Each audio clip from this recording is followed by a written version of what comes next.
오늘 우리 수요 사역 공부 비유로 말하라 네 번째 시간입니다. 제가 기도하고 시작하겠습니다.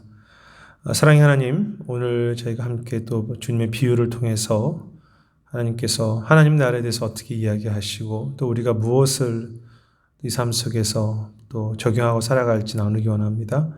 이 시간 가운데 함께 하시고 또 우리 각 10년 가운데 주께서 이야기하시고자 하는 것들이 개인적으로 잘 전달될 수 있도록 인도해 주시옵소서. 이 시간을 주님께 드리고 예수님 이름으로 기도드립니다. 아멘. 오늘은 비유로 말하라 네 번째 시간이죠. 스스로 높은 자리에 앉은 자, 여러 가지 표현이 있을 수 있겠는데요. 상석에 앉는 자, 이 비유를 가지고 안식과 환대의 삶이라는 주제를 가지고 함께 말씀을 나누기를 원합니다. 높은 자리가 과연 영광스러운 자리인가? 로마의 황제들, 네로가 높은 자리에 있다고 한다면 그건 정말 그것은 영광스러운 자리라고 다 이야기할 수 있을까? 사람들 앞에서는 높은 자리인 것처럼 보이지만 사실은 높은 자리에 있다고 해서 영광스러운 자리는 아니죠. 오히려 어렵고 힘들게 자녀들을 보살피는 그렇게 대단해 보이지 않는 우리가 흔히 낮은 자리라고 할 수 있는 그 어머님의 그 섬김의 자리가 누구도 그렇게 대단하다고 말하지는 않지만 그것이 진짜 가치 있고 영광스러운 것이 아닌가라는 생각을 크리스찬이 아니라도 우리가 다 생각할 수 있는데요. 오늘 그 부분에 대해서 주님께서는 또 하나님 나라의 관점으로 진정한 영광이 어떤 것인지에 대해서 이야기를 해 주십니다.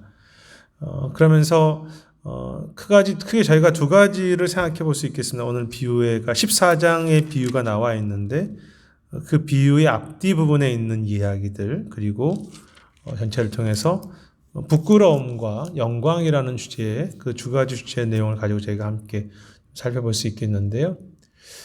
부끄러움이라는 내용이 오늘 본문에도 나와 있지만 하나님 나라 안에서 부끄러움이 무엇일까에 대한 부분입니다. 그래서 오늘 내용에 보면 이제 서로 경쟁하고 이용하려고 하는 삶을 오늘 그 본문 속에 볼 수 있습니다. 먼저는 본문 14장 1절부터 6절이죠.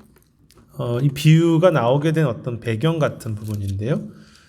제가 읽도록 하겠습니다. 14장 1절부터 6절. 안식일에 예수께서 한 바리새인 지도자의 집에 떡 잡수시러 들어가시니 그들이 엿보고 있더라. 주의 앞에 수종병 든 한 사람이 있는지라. 예수께서 대답하여 율법 교사들과 바리새인들에게 이르시되 안식일에 병 고쳐 주는 것이 합당하냐 아니하냐. 그들이 잠잠하거늘 예수께서 그 사람을 데려다가 고쳐 보내시고 또 그들에게 이르시되 너희 중에 누가 그 아들이나 소가 우물에 빠졌으면 안식일에라도 곧 끌어내지 않겠느냐 하시니 그들이 이에 대하여 대답하지 못하니라. 안식일 이후에 그러니까 안식일에 진행된 식탁에 대해서 이야기하고 있고요. 그 속에서 병든 자가 있습니다. 그래서 안식일에 풍성한 식탁이 있지만 그 식탁 속에서 서로 예수님을 엿보고 있고 또 경쟁하고 있고 또 그 지도자가 바리새인 지도자가 그들을 모았는데 실제로 거기 있는 병든 자에 대해서는 무관심한 모습들이 이제 본문의 배경으로 주어져 있고요. 그러면서 실제적으로 그들이 그 식탁에서 했던 일이 7절의 말씀이지 않습니까? 청함을 받은 사람들이 높은 자리의 택함을 보고 그들에게 비유로 이르시되 이제 그런 안식일의 식탁이라고 하는 배경과 또 병든 자에 대해서 무관심한 것과 그리고 자기들은 서로 더 높은 자리에 앉으려고 하는 모습들이 이 비유로 들어가는 매우 중요한 문과 같은 것이죠. 그래서 이제 그 부분에 대해서 우리가 이제 여러 학자들을 통해서 저희가 함께 좀 계속해서 살폈던 학자들인데요. 히키스트 메이커는 이렇게 이야기를 합니다. 유대인들은 안식일 회당 예배 이후 손님을 초대하여 오찬을 즐기곤 한다. 이름 있는 한 바리새인이 예수님을 골탕 먹이려는 목적으로 이와 같이 오찬을 초대했다라고 합니다. 어쩌면 예수님을 존중해서 초대한 것이 아니라 좀 나쁜 의도가 있다는 것을 저희가 이제 계속해서 보게 될 텐데요. 제임스 에드워즈의 이야기입니다. 예수님을 초대한 바리새인의 이유는 명확하지 않지만 몇 가지 실마리가 순수한 환대 뒤에 숨은 동기가 있는 것을 알려준다. 이 본문을 보면 이 의도가 건강하지 않다는 것을 보게 된다는 거죠. 그 첫 번째 실마리가 엿보고 있더라라는 부분이 있지 않습니까? 1절에 보면 그들이 엿보고 있다. 예수님을 환대했으면 그냥 이렇게 정말 환대해야 되는데 그렇지 못하고 엿보고 있었다는 거죠. 그것을 봤을 때 그것이 악의가 있는 감시였다는 것을 알게 될 수 있다는 것이고요. 또 제임스 에드워즈가 이야기했던 것, 둘째는 바리새인들의 지도자라는 이제 표현이 나와 있는데 1절에 보시면 이게 이제 헬라어로 아르콘이라고 하는 단어인데 이 단어가 누가복음에서 긍정적으로 쓰인 예가 한 번도 없다는 것이죠. 8번 쓰였는데 그 중에 7번은 주로 부정적인 의미로 사용되었기 때문에 대부분 종교 지도자들에서 나쁜 의미로 사용됐기 때문에 이 단어가 이렇게 구체화되고 들어가 있다는 것은 그들이 예수님을 건강하지 않는 의도로 환영했다라는 것을 볼 수 있게 됩니다. 은혜의 식탁, 안식일에 은혜의 식탁을 나누는데 의도를 가지고 감시하고 경계하는. 그래서 또 여기서 이제 알 수 있는 것은 지도자, 높은 자리에 있는 사람이 선한 의도가 없이 사람들을 이용하고 초대하는 예수님까지도 그런 모습들. 그래서 오히려 높은 자리에 앉은 사람이 부끄러운 모습들을 보이고 있는 거죠. 신학자 다렐 보크의 이야기인데요. 로마 식탁 자리에서, 고대 식탁 자리에서 식탁은 일반적으로 U자 형태였고 집주인이 U자 모양의 아래쪽에 앉는다. 그리고 자기 자리들 중 높은 자리들은 주인 옆에 자리들이었다. 종종 가장 귀한 손님들은 가장 늦게 오곤 한다. 이것이 이제 오늘 본문의 배경이 어떤 문화적 배경이 되겠죠. U자 형태로 앉고 거기에 중간에 주인이 앉고 그 주변에 이제 이렇게 서열별로 앉죠. 그래서 보통 상자가 U자 밑에 이렇게 가장 중요한 사람이 앉게 되고 주인이요. 그리고 이제 둘째, 셋째가 이렇게 앉게 되고 보통 의자가 이렇게 세 사람씩 정도 앉게 되어 있는데요. 중앙에 앉는 사람이 더 중요한 사람이 되겠죠. 이제 근데 나중에 더 중요한 사람 보통 뭐 주인공은 나중에 등장하는 것처럼 중요한 사람은 나중에 오게 되는데 결론적으로 말해서 이제 유대인 손님들은 마땅히 식탁 좌석을 찾기 위해서 그 당대 사회적 예절을 따라서 통제를 받죠. 저 사람이 더 존귀한 사람이면 그렇게 앉지. 그런데 이제 좌석의 선택이 초대받는 사람들의 재량, 그들의 어떤 자기 스스로의 합의고 이루어질 땐 높은 자리의 택함을 서로 받으려고 오늘 본문을 했다는 거예요. 자기가 서로 더 높은 자리에 앉으려고 했다는 것입니다. 그들은 곧잘 이기심, 자만심 혹은 교만함을 드러냈다는 거죠. 그날 예수님과 함께 안식을 식사하러 가던 바리새인들은 함께 식사하러 가던 바리새인들은 식사에 대하여 생각하지 않았다. 그들은 바리새인이 되는 일에 정신이 팔려 있었다. 이 말의 의미는 좀 더 높은 바리새인으로 인정받는데 그들이 집중이 있었다는 거죠. 사실은 이제 환영의 식탁이고 안식일의 식탁인데 그들은 배고프지 않았다. 예배를 통해 하나의 생명을 받고 식탁에서 서로가 나누고 공생하는 관계가 깨져버렸다는 것이죠. 사실 이제 안식일의 예배가 있지 않습니까? 그리고 식탁은 사실 이제 연결된 것이죠. 어쩌면 공급을 받고 있고 또 서로 함께 한다는 그런 이야기들. 그렇지만 그것이 다 깨어져 버렸다는 것입니다. 서로가 서로를 존중하고 하나님으로부터 공급받는 시간이 그게 중요한 게 아니라 내가 더 중요한 바리새인이 되는 것이 그들의 관심이 있다는 것입니다. 자신을 드러내는 데 바빴습니다. 공급받는 데 관심이 있었던 것이 아니라 하나님으로부터 그걸 서로 누리는 은혜의 자리가 아니라 자기를 더 드러내야 할 수밖에 없는 그런 모습들. 계속해서 유진 피터슨의 이야기인데요. 손님들은 식탁에서 명예의 자리를 차지하려고 서로 이리저리 밀치고 있었다. 안식일 식탁은 특히 그것이 바리새인의 최고의 지도자 중 한 사람의 집에서 이루어질 경우 자신이 중요한 사람으로 인식될 수 있는 중요한 기회였다. 오늘 내가 여기서 중요한 자리에 찾으면 그 바리새인의 최고의 그 식탁에서 내가 그 높은 자리에 앉았기 때문에 자기 자신의 중요함을 증명할 수 있다는 거지. 내가 이런 사람이다. 근데 하나님 나라는 아니라는 것이죠. 계속해서 유진 피터슨 이야기했는데 주인이 가까이 앉을수록 더 중요한 사람이었다. 주인 옆자리에 꿰차고 앉을 수만 있다면 그 한 주간 내내 도시의 화제거리가 될 수 있었다. 이 재미있는 관찰인데요. 더 중요한 사람이 되는 일. 더 사람들에게 주목받을 수 있는 화제거리가 되는 일. 그것이 그들의 관심이었다는 것입니다. 더 중요한 사람이 되는 일.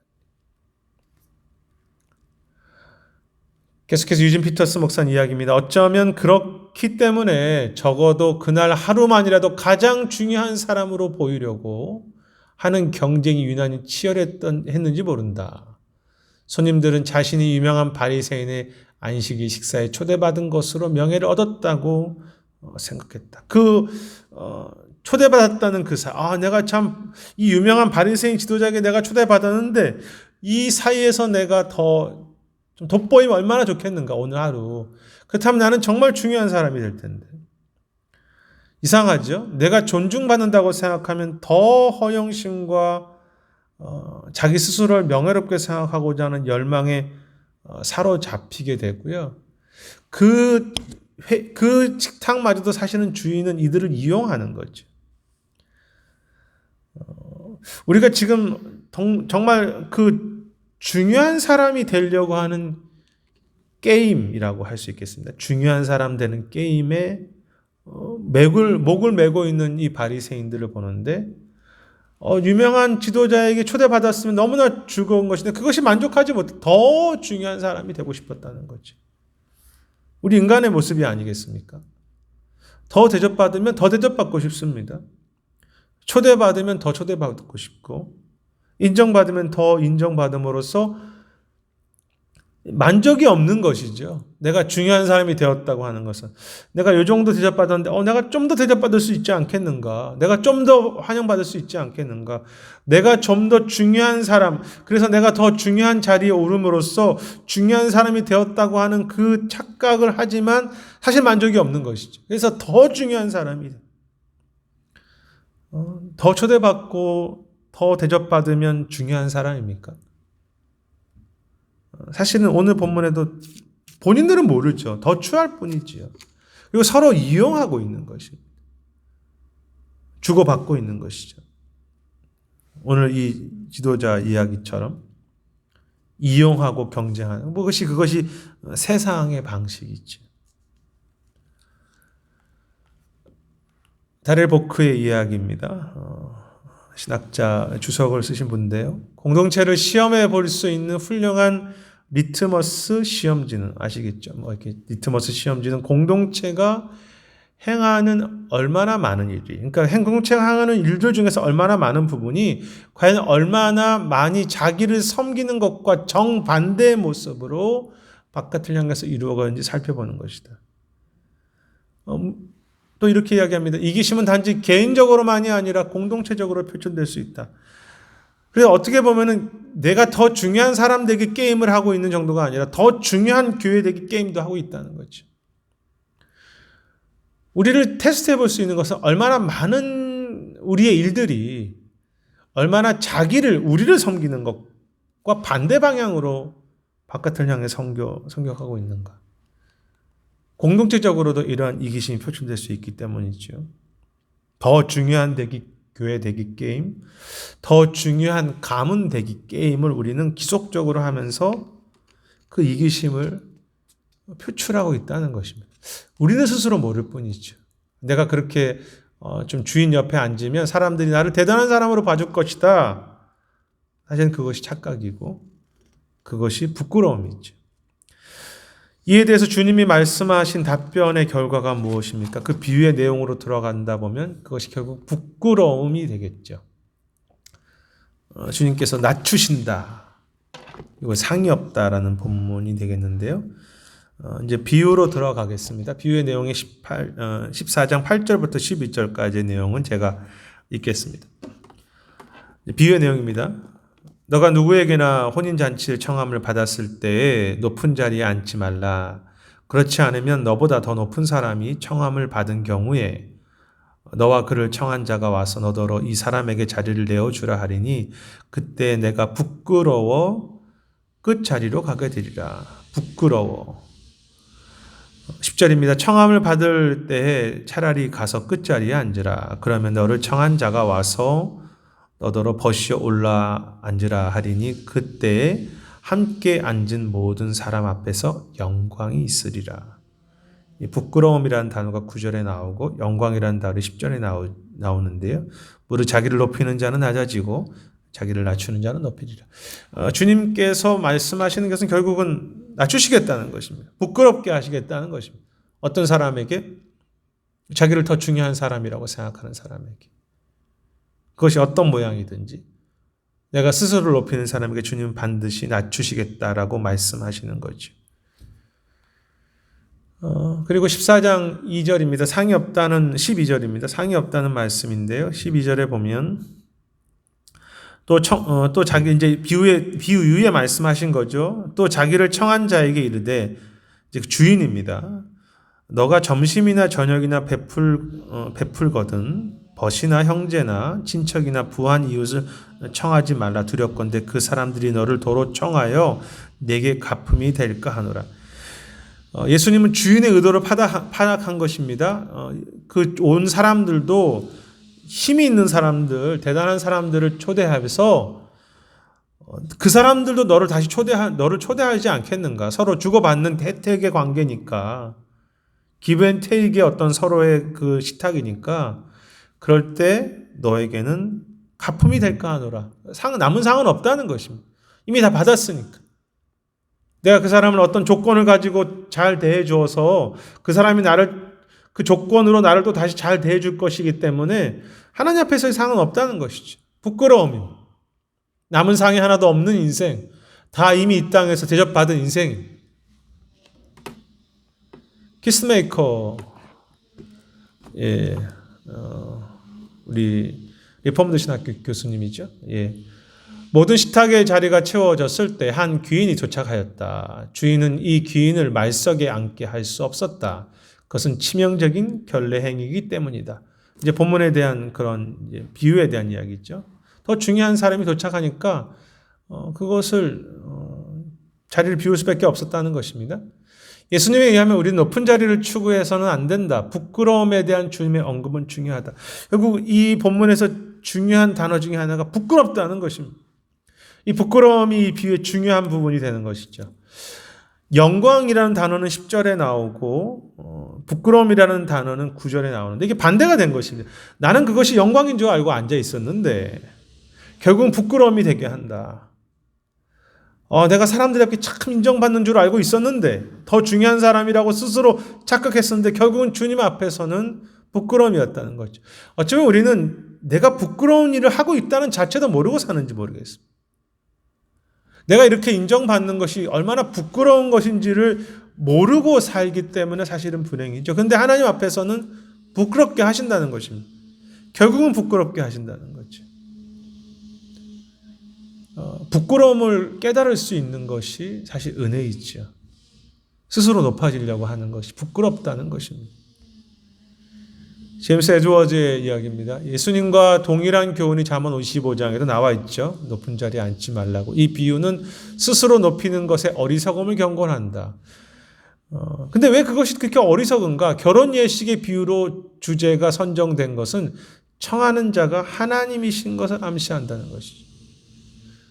하나님 앞에서 자기를 높이고 있다는 것이 결국은 내가 하나님의 자리에 앉는 것이기 때문에 부끄럽다는 것입니다. 왜 인생이 교만할 수 없습니까? 내가 어느 순간에도 하나님 앞에서 서야 하는 인생이고 우리는 결코 각광받을 수 없는 자임에도 불구하고 어느 순간에 내가 왕이라는 이유로 주목받기 원하고 내가 선생이라는 이유로 주목받기 원한다면 그것이 하나님 앞에서는 부끄러움이 될 수밖에 없다는 것이요. 누구도 하나님의 영광을 조금이라도 가로챌 수 없습니다.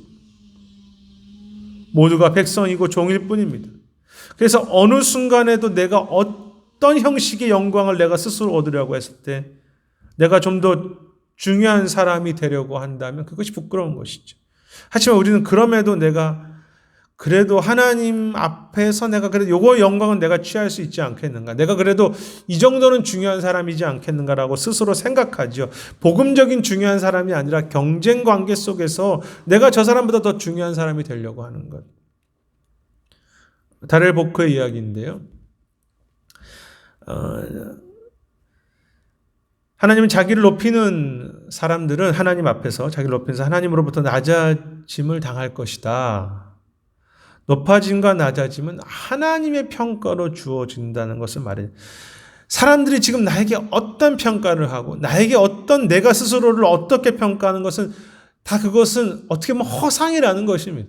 왜냐하면 주고받는 관계이기 때문에 나를 높게 평가해 줄 수 있겠죠. 그렇게 되면 그 사람도 내게 존경받을 수 있기 때문에 서로가 기브 앤 테이크로 서로를 높여줄 수 있겠지만 그것은 절대 진실이 아니라는 것입니다. 낮아짐과 높아짐은 오직 하나님으로부터만 주어지는 것이다. 사람들이 아니다. 근데 우리에게 보이는 것은 사람들의 평가이고 사람들의 주목이기 때문에 우리는 여기 속기 쉽다는 것입니다. 드러내고 싶어 하고 좀 더 중요한 사람이 되려고 하는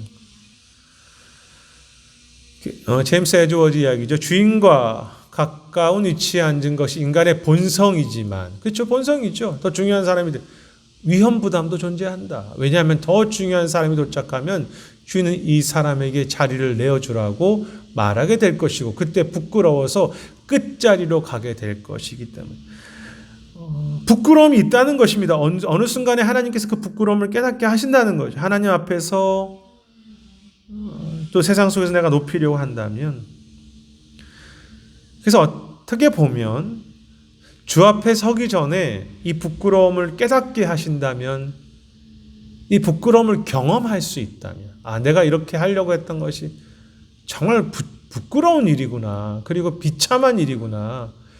이것만큼 수치스러운 일이 없구나 하는 것을 깨닫는다면 차라리 그건 저 은혜라고 생각합니다. 주 앞에 서는 날까지 내가 나 스스로를 대단한 사람이라고 중요한 위치에 세워놓고 살다가 주 앞에 가서 부끄러우면 어떻게 합니까? 차라리 오늘 하나님께서 나를 부끄러운 위치에 내리신다면 차라리 그것이 은혜이죠. 그것이 사랑입니다. 이렇게 서로를 부끄러운지도 모르고 높이려고 하는 모습은 식탁에 경쟁하고 계속해서 나의 이익을 위해서 교제한다면 상도 없다고 말씀하시지 않습니까? 앞에 본에서 살핀 것처럼 상도 없는데요. 키스 메이커 교수님 이야기입니다. 예수님은 바리새인들과 율법사들에게 단순히 몇몇 식탁의 예절을 가르치신 것도 아니고 그들에게 어떤 처세술을 가르치신 것이 아니라는 것입니다. 너희가 높아지려면 낮은 위치에 앉아 있어야 해. 혹은 식탁에서는 낮은 자리에 앉아. 이런 어떤 인간적인 에티켓을 가르치기 위해서 식탁은 낮은 겸손하게 살아야 돼라고 하는 그런 정도의 윤리를 가르치신 것이 아니라는 것입니다. 예수님은 손님을 초대한 주인은 물론 식탁에 앉은 손님들에게 겸손과 사랑에 대해서 교훈을 하고 계신다는 거죠. 진정한 하나님 앞에서의 겸손, 그리고 예수님은 그 주인에게 일종의 호혜적인 관계, 서로가 은혜를 주고받는 관계라는 말이죠. 내가 너에게 이렇게 잘해주니까 너에게도 나에게 잘해줘야 된다. 그런 관점에서 손님을 초대하는 것은 아니라고 지적하시는 것이다. 중요한 사람만 초대하고 정작 가난한 자, 낮은 자를 무시하는 식탁. 그 앞에 그 식탁에 그런 모습이지 않습니다. 나의 입맛에 맞는 사람들만 중요하게 여기는 것. 그것은 식탁이 아니라는 것입니다. 진정한 하나님의 은혜 식탁이 아니라는 거죠. 내가 마음에 들지 않으면 그 사람들을 배제시키는 삶은 하나님께서 부끄럽게 하시고 상급이 없다. 만일 누구든지 자신을 도로 다시 식탁에 초대할 것을 염두에 두면서 자기 친척, 친구 혹은 알고 있는 사람을 초대한다면 그는 받을 소망을 계산할 수 있다. 이것은 이제 이미 자기가 그 값을 계산할 수 있다는 것입니다. 상급이 없다는 것입니다. 그러나 만약 그가 경제적으로, 사회적으로 보답에 초대를 할 수 없는 자들, 그가 베푼 선에 대해서 갚을 수 없는 자들을 초대한다면 그의 상급은 부활 때 하나님에 의하여 지불되게 될 것이다. 결국 경쟁과 이용하는 것은 내가 중요한 사람이라는 것은 하나님께서 낮추실 뿐만이 아니라 주 앞에서 부끄러우며 마지막에 상급이 없다는 것입니다. 내가 이익을 볼 수 있는 사람들에게 환대해주고 잘해주는 것. 그것이 부끄러운 것이고 그것은 하나님이 절대 그런 환대는 그런 수고는 이미 상급을 다 받았다. 어쩌면 우리는 하나님의 상급을 기대하고 있지 않을 수도 있겠습니다. 그냥 그 사람에게 잘 인정받으면 다 된다고 생각하는 거. 하나님이 그 원하는 거는 받을 수 있다는 거죠. 계산할 수 있다는 것입니다. 그렇지만 하나님 앞에 섰을 때 부끄러운 영광이 아닌 이렇게 말씀하셔도 우리는 그 하나님의 상급 또 하나님 앞에서의 영광은 별로 바라보지 못할 때가 많죠. 당장 사람들에게 중요한 인식을 받아지고 사람들에게 좋은 대접을 받는 것 자체를 나는 크게 생각하고 그것으로 추구해 간다면 하나님 나라에 대한 소망은 없는 것이죠. 하나님 나라를 살아가는 것은 아닙니다. 내가 원하는 사람, 내가 따르는 사람만 대접하려고 할 때 하나님이 보실 때 부끄럽다. 그리고 상이 없다. 그리고 그 사람은 하나님 나라를 소망하는 것은 아니다라고 말씀하시는 거죠. 반면 이제 영광에 대해서도 말씀하시지 않습니까? 우리 아까 10절에 나왔던 것처럼 하나님 나라 안에서 영광은 무엇인가? 이미 우리 공부 안에서 다 그 주제가 드러나 있지만 하나님 앞에 겸손과 서로를 향한 환대, 정말 서로를 받아주고 또 함께 사랑해주는 그런 모습들이 이제 본문에 나오는데요. 본문 14장 10절입니다. 청함을 받은 때 차라리 가서 끝자리에 앉으라. 그러면 너가 청한 자가 와서 너더러 버시어 올라 앉으라 하리니 그때야 함께 앉은 모든 사람 앞에서 영광이 있으리라. 낮은 자리를 택하라는 것입니다. 그것이 정말로 하나님 나라의 가치이다. 너가 대단한 사람으로 되려고 생각하지 말라. 그리고 14장 3절에서 우리가 이제 앞에 살폈던 것인데요. 예수님께서 대답하여 율법과 사들과 바리새인들에게 이르실 때 안식일에 병 고쳐 주는 것이 합당하냐. 지금 안식일을 경험하고 있지 않습니까? 그 안식일에 정말 서로를 환영해 주는 것이 맞는 것이냐. 교쳐 주는 거 그런데 이 바리새인들과 율법사들은 내가 이 식탁에 더 중요한 사람이 되는 것에 관심이 있었고 예수님이 안식일을 어기는지 안 여기는지 안식일의 진정한 환영의 의미는 놓쳐버리고 그거에만 이렇게 감시하고 있었다는 것이죠. 23절 말씀에는 잔치를 베풀거든 차라리 가난한 자들과 몸 불편한 자들과 저는 자들과 맹인들을 택하라.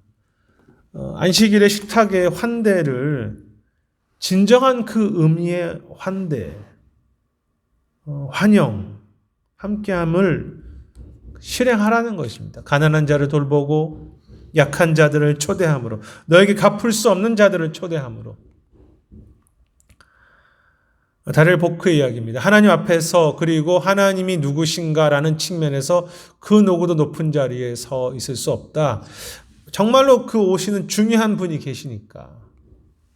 그러나 만약 주가 한 사람이 섬김을 잘한 것에 대해서나 혹은 훌륭한 태도를 견지한 것에서 높여주신다면 그렇다면 그건 정말 영광스러운 일이다.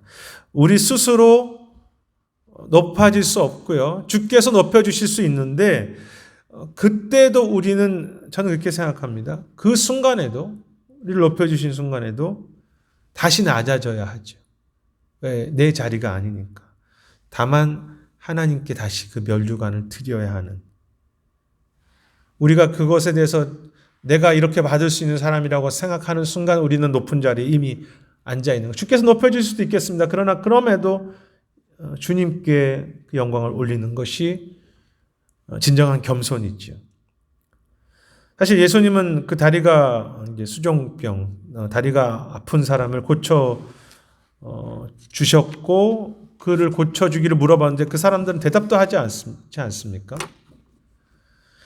그런데 이러한 겸손, 즉 진정한 하나님 나라는 결국은 지속적인 내가 중요한 사람이 되지 않으려고 하는 발버둥이다. 이것이 연결되는 것이 어떻게 드러나는가? 그것은 서로를 향해서 환대하는 모습, 서로의 종이 되는 모습으로 드러난다는 것입니다. 유진 피터스 목사님 이야기인데요. 환대의 자리를 이용해서 다른 사람을 희생시키면서 자기 자신을 드러내고자 하는 것은 참으로 잘못된 행위라고, 환대의 기회를 다른 사람을 조작하기 위한 기회로 이용하는 것은 심히 잘못된 행위라고 비유를 통해서 말씀하시는 것이다. 그 자리, 식탁의, 안식일의 식탁의 자리가 서로를 경쟁하고 서로를 이용하는 자리가 아니라는 것이죠. 환대마저도 내 욕심을 위해서 사람들을 이용하는 것 죄악입니다. 그래서 우리는 서로를 환대해야 할 때 정말로 내 마음 곳에 진정한 겸손의 마음으로 환대하고 있는지 아니면 좀 더 인정받거나 거래하고 있는지는 살펴봐야 된다는 것입니다. 진정한 환대는 그리스도의 겸손으로 하는 것이라는 거예요. 환대는 겸손을 연습하는 행위이다. 손님일 때 우리는 맞은 위치에 서게 된다. 환대는 겸손과 관대함을 연습하는 행위이다. 어떻게 내가 하나님 앞에 겸손한가? 내가 하나님 앞에 겸손하다, 그것은 결국 겸손한 마음으로 나에게 주어진 그 한 사람을 내가 섬길 때 그 겸손을 연습해 간다는 거예요. 진짜 종으로 섬길 때. 그래서 계속해서 유진 피터 목사님이 옛날 베네딕트 수도원의 이야기를 했는데요. 우리의 식탁 앞자리에 누가 나타날지 모른다. 예수님 식탁 앞에는 수종병자가 앉아있는. 근데 그 사람을 내가 정말로 주님의 진정한 겸손으로 환대한다는 거죠. 누가 앉을지 모르는데 수도원 공동체를 세운 베네딕트는 자기 수도원의 수다들이 마치 그리스도를 영접하듯이 모든 사람들을 영접하도록 했다. 사람을 있는 그대로 받아들이는 법을 배웠다. 이 참 중요합니다. 가난한 자이든 대단한 사람이든 그 사람이 중요해 보이는 사람이든 그렇지 않은 사람이든 내 식탁이 앞에 있는 그 사람을 내가 환대하고 섬기고 그 속에서 내가 더 중요한 높은 자리에 가서 앉을 거를 고민하는 것이 아니라 내 앞에 앉아있는 그 사람에게 내가 그리스도를 대하듯이 겸손하게 환대하고 섬기고 하는 것. 우리는 서로를 있는 그대로 받아들이기보다 너무 배척하고 평가하고 미리 판단하고 분리하지 않습니까? 근데 어떻게 겸손으로 섬길 수 있습니까? 내가 그 사람을 이미 다 판단하고 있는데 이 사람은 이래서 안 되고 저래서 안 되고 그냥 있는 그대로 그 사람이 부족해도 내가 겸손함으로 그리스도를 대하듯이 그 사람을 내가 환대해 갈 때 그 사람은 나에게 아무런 보상을 해줄 수 없습니다. 그렇지만 그 속에 하나님께서는 그 영광이 있다는 거죠. 다렐 보크의 이야기입니다. 우리는 참 어떻게 평가받을까, 늘 사람들에게 어떻게 벌받을까를 고민하지만 사실은 우리는 주님이 그 평가를 하신다는 이야기를 하면서 우리는 부자들이나 유명한 사람들, 권력을 갖고 있는 사람들 등의 비유를 맞추는 것을 좋아하죠. 하지만 부자들과 가난한 사람들, 주인과 종은 모두 하나님 보시기에 똑같다. 우리는 저 사람이 더 중요한 사람이면 내가 좀 더 그 사람에게 더 많은 것을 시간을 보내서 그 사람으로 더 혜택을 받기 원하지만 주님이 보실 때는 똑같다는 것입니다. 어쩌면 주님이 보실 때는 더 작은 자에게 내가 하는 것을 보고 계신다는 거죠. 진정한 겸손은 중요하지 않다고 생각하는 사람들을 무시하는 눈먼 관점을 막아주고 개인적으로 그것으로 말미암아 내가 파괴되는 관점을 막도록 파괴되지 않은 관점을 갖는 것을 막아준다는 것입니다. 여러분, 우리가 중요하다는 사람들을 내가 그렇게 더 생각하려고 하는 그 관점은 눈먼 관점이고요. 나를 파괴하는 관점입니다. 중요하지 않은 사람들을 무시하는 관점은 우리가 눈먼 것이고 결국 우리를 파괴하는 것입니다. 근데 진정한 겸손은 정말로 그런 우리의 눈먼 것을 다시 열어줘서 그 사람이 부족하고 못나고 이상한 사람이라고 생각하면 그 사람을 내가 하나님의 사람으로 볼 수 있다는 것이죠. 주님께서 겸손에 대해서 명령하시는 것은 분명하죠. 그러나 실제적으로 겸손한 영성은 발전시키고 겸손한 모습으로 살아간다는 것은 참 힘들다. 공감하시지 않습니까? 그 사람을 편견 없이 내가 정말로 겸손한 마음으로 그를 환대할 수 있다면 참 좋은데 힘들다는 것입니다. 겸손은 자신이 갖고 있는 바램이나 경향과 정반대의 모습, 그리고 세상이 가지고 있는 가치관과 반대이기 때문에 이것은 우리가 훈련하기도 어렵고 또 우리가 잘 되지 않는 모습들. 높은 자리를 추구하지 않고 자발적으로 낮은 자리에 내려가는 것은 참 우리에게 보답해 줄 수 있는 것이 없는 사람을 내가 정말로 관심을 기울이는 것은 어려운 일이죠. 그래서 지속적인 연습과 헌신이 필요합니다. 내 인생을 바르게 바라보고 하나님 앞에서 또 하나님 나라의 관점에서 내가 산다는 것을 기억하지 않으면 우리는 쉽게 더 높은 자리에 알려가는 이 어리석은 비유에 그대로 행할 수 있겠죠. 우리가 하나님 앞에 산다는 것을 기억하고 우리가 하나님께서 내 안에 계신다는 것을 우리가 기억할 때 우리는 겸손할 수 있습니다. 그리고 섬길 수 있죠. 그리고 왜 이렇게 섬길 수 있는가? 왜 주님이 겸손할 수 있는가? 사실 이제 이것이 마지막 내용인데요. 그것은 하나님께서 이미 우리 안에 충분히 높여주셨고 존귀하게 하셨고 또 우리 안에 안식이 있기 때문이죠. 그래서 마지막 이야기의 영광은 높여주심과 안식입니다. 저는 그래서 여기서 높여주심은 미래 이야기 아니라 이미 높여주심도 포함된다고 생각이 되는데요. 14장 5절에 보시면 또 그들에게 이르시되 너희 중에 누가 아들이나 소가 물에 빠졌으면 안식일이라도 곧 끊어내지 않겠느냐 하시니 그 안식일에 치유가 있지 않습니까? 주님께서는 뭐 대단하지 않은 사람을 이미 치유하시고 구하셨죠. 왜? 사랑으로. 높여주심에 대한 이야기도 있는데요. 14장 10절의 말씀입니다. 읽었던 본문이지만 다시 한번 읽겠습니다. 청함을 받을 때 차라리 자리 끝으로 앉으라. 그러면 너를 청한 자가 와서 너더러 버치 올라오라 앉으라 하리니 그때야 함께 앉은 모든 사람 앞에서 영광이 있으리라. 하나님께 높여주신다는 영광을 이야기하시고요. 14절에서도 그리하면 그들이 갚을 것이 없으므로 내게 복이 되리니 이는 의인들의 부활 시에 내가 갚을 것을 받겠음이라 하시니라.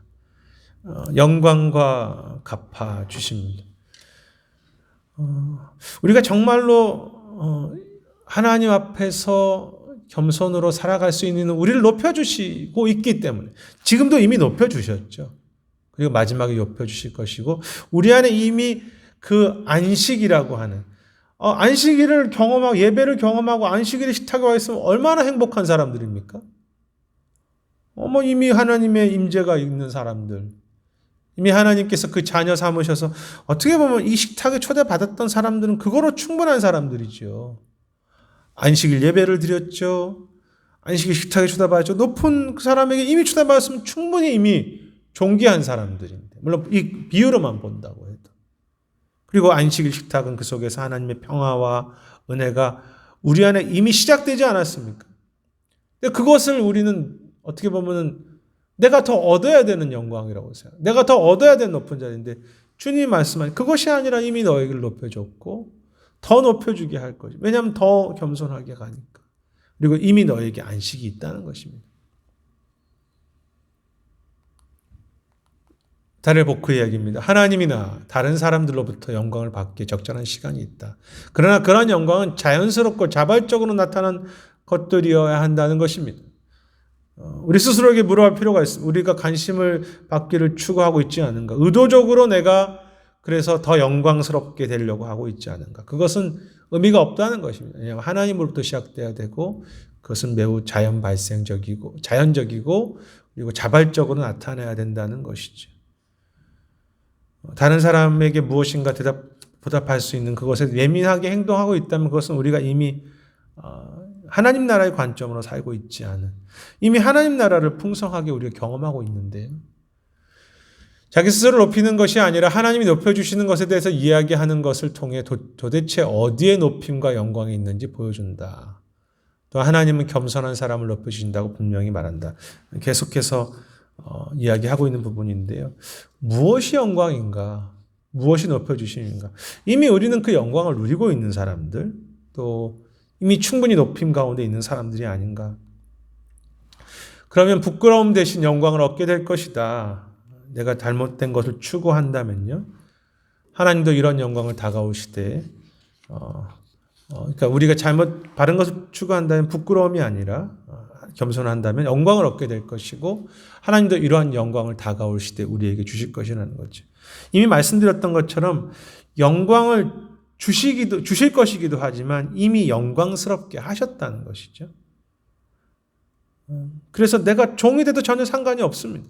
왜? 영광스러우니까. 여러분, 왜 주님께서 종이 되시면서도 그렇게 자존심이 상하지 않으셨을까? 왜 제자들의 발을 씻기면서 내가 왜 이러지 이렇게 하지 않으셨을까? 하나님의 영광이 그에게 있었기 때문에, 하나님으로부터 온 자존감이 그에게 있으니까 우리가 이렇게 낮은 자리에 있는다고 해서 낮은 사람이 아니라는 것이죠. 자꾸 우리는 그런 영광, 하나님이 주시는 그 진정한 영광과 존귀함을 너무 대충 생각하거나 아니면 그것이 내 안에 분명하지 않으니까 더 영광과 더 높은 자리를 계속해서 얻으려고 하는 것이고요. 정말로 하나님 앞에서 내가 영광스러운 자녀라는 것을 알고 있다면 그 영광을 주 앞에 드릴 수 있죠. 이미 영광스럽게 하셨다는 것을 믿는다면 중요하지 않는 대접을 받아도 흔들리지 않습니다. 여전히 중요한 사람이 되려고 하는 이유는 내 안에 하나님으로부터는 그 존귀한 자라고 하는 것을 모르고 있거나 잃어버리고 있거나 내 마음이 허하기 때문에. 그래서 저 사람에게 존중받음으로 내가 더 중요한 사람이 됐다고 스스로 착각할 뿐이지. 제임스 에드워즈의 이야기입니다.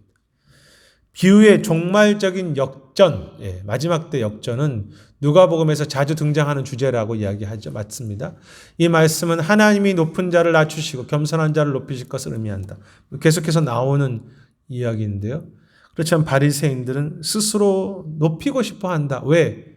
그들의 자존감이 낮은 것이죠, 어쩌면. 그렇게 함으로 하나님의 백성의 모범이 되고 지도자가 되는 역할이 멈추게 되는 것이, 더 이상 그렇게 모범이 될 수 없습니다. 왜냐하면 하나님 나라의 방식은 바리새인들처럼 중요한 사람이 되는 것이 아니라 예수님처럼 겸손한 낮은 자리에 서는 것이 하나님 나라의 방식이기 때문에 그렇게 더 존경받고 더 중요하고 내가 그 환대 식탁을 이용하려고 하는 사람은 하나님 나라 안에서의 역사가 없다는 것입니다. 내가 하나님 나라를 믿고 하나님 나라 안에 산다고 생각할 뿐이지 사라지는 하나님 나라의 방식으로 살지 않기 때문에 그 어떤 역할과 역사가 일어나지 않는다는 것입니다. 중요한 하나님 나라의 영광이 나에게 임하였고, 그런데 그것이 이 식탁 안에서 안식으로 이미 임하고 있는데 계속해서 경쟁하고 있다면 내가 하나님 나라 방식으로 살고 있지 않다는 거죠. 그것은 저의 이야기를 포함하겠습니다. 계속해서 인정받으려고 하는 그런 더 중요한 목회자가 되려고 하는 그 경쟁을 계속해서 내 안에 하고 있죠. 왜 경쟁하지 않아도 됩니까? 주님이 책임지실 안식일이고 더군다나 식탁에 있는데 뭐 경쟁할 필요가 있겠습니까? 그 식탁에서 함께 같이 교제하고 같이 섬기면 되는데, 유진 피터스 목사님의 말들이 이제 이 안식일에 대한 부분으로 계속 이어지는데요. 안식일에 하나님의 창조와 구원에서 풍요하게 주신 것들을 즐겁고 여유롭게 받은 시간을 보낸 후에 이제는 하나님으로 받는 그것을 식사와 함께 좋은 대화가 오가는 환대 속에서 서로 나누는 그것이 지금 모습이라는 것입니다. 안식이 이미 우리 안에 주어졌죠. 천국이 이미 우리 안에 주어졌습니다. 안식에 우리가 참여하고 있습니다. 안식일은 우리의 마음과 입을 열어 그 모든 것을 다 받아들이는 것이다. 우리는 가난한 피조물이다. 우리는 먹을 것, 마실 것, 집과 옷이 필요하다. 그리고 하나님 필요하다. 안식일로 우리의 인생을 살게 하신다는 것입니다. 내가 스스로 경쟁해서 높은 자리에 인정받아야만 내가 살 수 있는 그런 사람들이 아니라 이미 그 안식의 식탁에 주어졌고 안식일날 안식의 식탁에서 하나님으로 그 안식을 살게 하시죠. 그것으로 우리를 공급하고 계시고 함께 하십니다. 계속해서 유진 피터슨 목사님 말인데요. 안식일은 우리가 모든 것을 받을 수 있도록 아무것도 하지 않는 시간을 따로 떼어놓는 것이다. 아무것도 하지 않아야 할 시간이죠. 왜? 내가 할 수 있지 않구나. 내가 하지 않아야 되는구나. 하나님이 나를 책임지시니 이것을 깨닫기 위해서 그래서 일을 하지 말라고 한 것이죠. 유용한 존재, 중요한 존재가 되려고 안다라는 마음. 긴장하며 잠시도 가만히 있지 않는 들뜬 마음을 내려놓는 거예요. 하나님으로부터 내가 다 받는 그 안식인데 거기서 내가 그 안식의 식탁에서도 더 중요한 존재가 되어보려고 하는 것만큼 어리석은 것이 어디 있겠습니까? 그래서 내가 안식이 없는 것이죠. 안식일은 침묵을 받아들이고 그 침묵이 감사로 깊어지게 하는 시간이며 고요한 그 침묵을 받아들이고 그 침묵 가운데 잊힌 얼굴들, 음성들이 떠오르게 하는 시간이에요. 참 귀한 표현이죠. 그 침묵하는 동안에 내가 더 높은 자리에 앉는 것이 아니라 잊혀진 그 얼굴들, 가난한 자들, 수종병 걸린 그 사람들을 내가 떠오르게 하는 시간이며 하루하루의 경이와 기적을 빨아들이는 시간이고 주님의 놀라운 은혜를 받아들이는 시간이라는 것입니다. 안식일을 우리에게 선물로 주셨는데 하나님 나라가 지금 사마리아 땅에 임해서 하나님 왕이 그곳에 계시기 때문에 그들이 경쟁하지 않아도 되고 그들이 분주하지 않아도 되는데 그들은 서로가 또 경쟁하면서 더 중요한 사람이 되려고 하는 그 모습들, 이미 충분한 하나님의 선물 중에 그것을 우리가 받고 있음에도 그렇게 살아가는 모습들. 이들은 그날 식탁에서 오늘 안식 예배에서 무슨 말씀이 있었는지 그 설교가 어떻게 우리에게 있었는지 그 하나님 나라가 어떤 것인지 그렇게 토론하지 않고요. 그들은 하나님의 선하심에 잠기신 선물로 주어진 그 하나님의 그 선하심으로 그 풍성하게 잠긴 그 이날의 자유와 광대함을 누리지 못했다고 유진 피터슨은 이야기합니다. 그들은 오로지 자기를 드러내는 것, 중요한 사람이 되는 것. 그리고 혹시 안식일에 예수님께서 그것을 어기지 않나이 자기의 스스로의 율법에 대한 이야기로 예수님을 지켜보고 있었을 뿐이죠. 안식을 누리지 못하고 안식이 없는 삶. 그리고 이것이 오늘 이 비유의 가장 큰 핵심이 아닌가 생각합니다. 왜 경쟁할 필요가 없는가? 왜 내가 더 드러나지 않아야 하는가? 물론 이것은 이제 하나님 앞에서 우리가 높아지지 않아야 하는 겸손에 대한 부분이지만 그 겸손의 가장 중요한 근거는 내가 하나님 앞에서 그분의 안식으로 살고 있다는 겸손입니다. 내가 아무것도 아니라고 하는 겸손입니다.